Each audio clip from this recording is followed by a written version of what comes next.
Hello friends, welcome to my channel Dev cuisine. હું છું આશા અને આજે હું તમારી સાથે શેર કરીશ રસિયા મુઠિયાની રેસીપી. જી હા, કાઠિયાવાડી રેસીપી છે અને એકદમ તીખી હોય છે. બનાવવામાં એકદમ ઇઝી છે. આપણા ઘરે જો ભાત વધ્યો હોય તો તેમાંથી પણ તમે બનાવી શકો છો અને સ્પેશિયલ ભાત બનાવીને પણ બનાવી શકો છો. એકદમ સોફ્ટ એવા મુઠિયા બને તેની ટિપ્સ પણ હું તમારી સાથે શેર કરીશ. તો ચોક્કસથી આ રેસીપી વન પોટ મીલ તરીકે પણ તમે બનાવી શકો છો અને છોકરાઓને ભાવે અથવા તો તીખું ખાવાના શોખીન હોય તેઓ માટે તો આ રેસીપી એકદમ બેસ્ટ છે. તો ચાલો રેસીપી બનાવવાની શરૂઆત કરીએ. આમ તો આ રેસીપી તમે વધેલા ભાતમાંથી પણ બનાવી શકો છો, પણ અત્યારે મેં સ્પેશિયલી 1/4 કપ જેટલા ચોખાને પલાળીને આ રીતે ભાત બનાવેલા છે. ભાત અહીંયા સારા છૂટા એવા બન્યા છે, પણ લચકો રાઈસ થશે તો પણ ચાલશે. જીરાસર કે બાસમતી તમે કોઈ પણ ભાતનો ઉપયોગ કરી શકો છો. ભાત ગરમ છે તો અત્યારે એક બાઉલમાં મેં કાઢી લીધા છે, જેથી સરસ ઠંડા થઈ જાય. ત્યાર પછી આપણે આગળની પ્રોસેસ કરીશું. તીખાશ માટે અત્યારે 4થી 5 કળી લસણ અને એક તીખું હોય તેવું લીલું મરચું આપણે લઈ લઈશું. તેમાં થોડું મીઠું એડ કરીને સારી રીતે પીસી લઈશું, જેથી એકદમ સ્મૂથ પેસ્ટ તૈયાર થશે. હવે આ પેસ્ટને આપણે મુઠિયા બનાવીએ ત્યારે તે મસાલામાં પણ એડ કરીશું અને વઘારમાં પણ નાખીશું. તો એ રીતે અથવા તો તમારા સ્વાદ પ્રમાણે તમે લસણ અને મરચું લઈ શકો છો. તો આ રીતે મરચું અને લસણની પેસ્ટ તૈયાર છે. ત્યાર પછી એક પેનમાં આપણે 4થી 5 ચમચી તેલ ગરમ કરવા મૂકી દઈએ. રસિયા મુઠિયામાં તેલ થોડું આગળ પડતું હોય તો સારું લાગે છે. તેલ ગરમ થાય એટલે રાઈ અને જીરીનો વઘાર કરી દઈએ.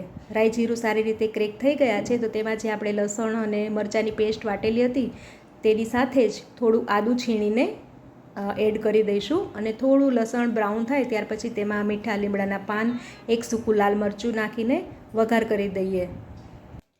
અત્યારે લસણને હું થોડું વધારે બ્રાઉન કરી રહી છું, કારણ કે મારા ઘરમાં થોડું આ ટેસ્ટ વધારે ભાવે છે. તમે અધકચરું લસણ કૂક થાય ત્યાર પછી તેમાં થોડી હિંગ એડ કરી શકો છો. ત્યાર પછી આપણે તેમાં 2 ગ્લાસ જેટલું પાણી એડ કરી દઈએ અને સાથે જ ગેસની ફ્લેમ થોડી સ્લો કરી અને તેમાં આપણે 1.5થી 2 ગ્લાસ જેટલી છાશ એડ કરીશું. છાશ ખાટી હોય તો વધારે સારું, પણ જો તમને ખાટું ના ભાવતું તો થોડી ઓછી છાશ નાખવાની. હવે તેમાં થોડી હળદર, 1 ચમચી લાલ મરચું પાવડર એડ કરીશું અને અડધી ચમચી ધાણા જીરું એડ કરીશું. ત્યાર પછી સ્વાદ પ્રમાણે મીઠું નાખી દઈએ અને કન્ટિન્યુઅસ ચલાવતા રહીશું, જેથી કરીને છાશ ફાટી ન જાય. હવે ગેસની ધીમી આંચ પર જ આ રીતે સારી રીતે 2થી 3 મિનિટ સુધી પાણીને ઉકાળી અને ત્યાર પછી આપણે મુઠિયા બનાવવાની પ્રોસેસ કરીએ, કારણ કે ઉકળતા પાણીમાં જ આપણે મુઠિયા નાખવાના છે. તો 2 કપ જેટલા રાંધેલા ભાત હું લઈ રહી છું. સાથે તેમાં અડધો કપ ઘઉંનો લોટ એડ કરીશું. તેનાથી મુઠિયા સરસ સોફ્ટ બને છે અને સાથે જ મુઠિયા થોડા ફરસા બને એટલે 4થી 5 ચમચી અથવા તો 1/4 કપ જેટલો ચણાનો લોટ એડ કરવાનો છે. હવે આપણે બીજા મસાલા એડ કરી દઈએ. તો આપણે જે લસણ અને મરચાંની પેસ્ટ બનાવેલી હતી તે અડધી ચમચી અત્યારે હું એડ કરી રહી છું. સાથે જ 1 ચમચી લાલ મરચું પાવડર એડ કરીશું, અથવા તમે તમારા સ્વાદ પ્રમાણે તીખાશ એડ કરી શકો છો. અડધી નાની ચમચી હળદર એડ કરીશું અને ચપટી હિંગ એડ કરીશું, જેથી તેની ફ્લેવર પણ મુઠિયામાં સરસ આવશે. તમારે અજમો જો એડ કરવો હોય તો અજમો પણ એડ કરી શકો છો. હવે આપણે સ્વાદ પ્રમાણે તેમાં થોડું મીઠું એડ કરી દઈએ. આ મસાલામાં સાથે જ તમે ઝીણી સમારેલી કોથમીર કે કસૂરી મેથી પણ એડ કરશો તો ફ્લેવર ખૂબ જ સરસ લાગશે, પણ મારા ઘરમાં એ ફ્લેવર પસંદ નથી એટલે અત્યારે મેં એડ નથી કરી. અજમો પણ નાખશો તો સરસ લાગશે. તો સૌથી પહેલાં આપણે ભાતમાં લોટ અને મસાલાને સારી રીતે મિક્સ કરી લેવાના. ત્યાર પછી જ તેમાં થોડું થોડું પાણી એડ કરતા જઈ અને લચકા જેવું બેટર તૈયાર કરવાનું છે, કારણ કે આપણે અહીંયા મુઠિયા વાળીને નથી બનાવતા. ઘણી વખત મુઠિયા વાળીને બનાવીએ તો કડક બની જતા હોય છે, પણ આ રીતે થોડું થીક બેટર રાખીને આપણે ડબકા મુઠિયા જેને કહી શકાય તેવી રીતે આપણે ડબકા પાડવાના છે. તો આ રીતે જ્યારે આપણે ઉકળતા પાણીમાં મુઠિયા નાખીએ છીએ ત્યારે નીચે ચોંટતા નથી, તેમ છતાં થોડા મુઠિયા એડ કરી અને ચમચા વડે ચલાવતા રહેવાનું, જેથી નીચે બેસી ન જાય. તો લગભગ આ રીતે બધા જ મુઠિયા આપણે પાડી લેવાના છે. અહીંયા આપણે વાળવાની કે કોઈ ઝંઝટ નથી એટલે રેસીપી એકદમ ફટાફટ બની જશે.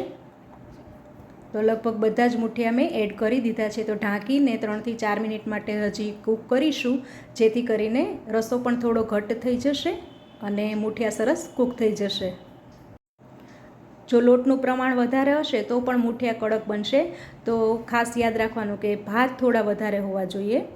તો લગભગ 4-1 મિનિટ જેવું થયું છે અને તમે જોઈ શકો છો મૂઠિયા ઉપર તરવા લાગ્યા છે, એટલે કે પરફેક્ટ બોઇલ થઈ ગયા છે.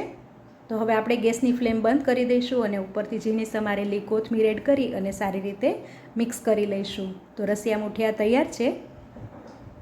હવે જો આમાં તમારે રસો વધારે ઘટ્ટ કરવો હોય તો હજુ તમે થોડું ઉકાળી શકો છો, અને રસો વધારે રાખવો હોય તો તમે પાણી કે છાશ થોડું વધારે એડ કરવાનું.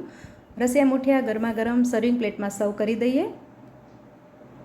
તો આ રસિયા મૂઠિયાની રેસીપી તમને કેવી લાગી તે ચોક્કસથી મને કમેન્ટમાં જણાવજો.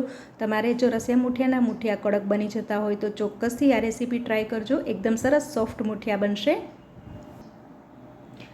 રસિયા મૂઠિયામાં જો તમને ગળાશ પસંદ હોય તો થોડી સુગર પણ તમે એડ કરી શકો છો.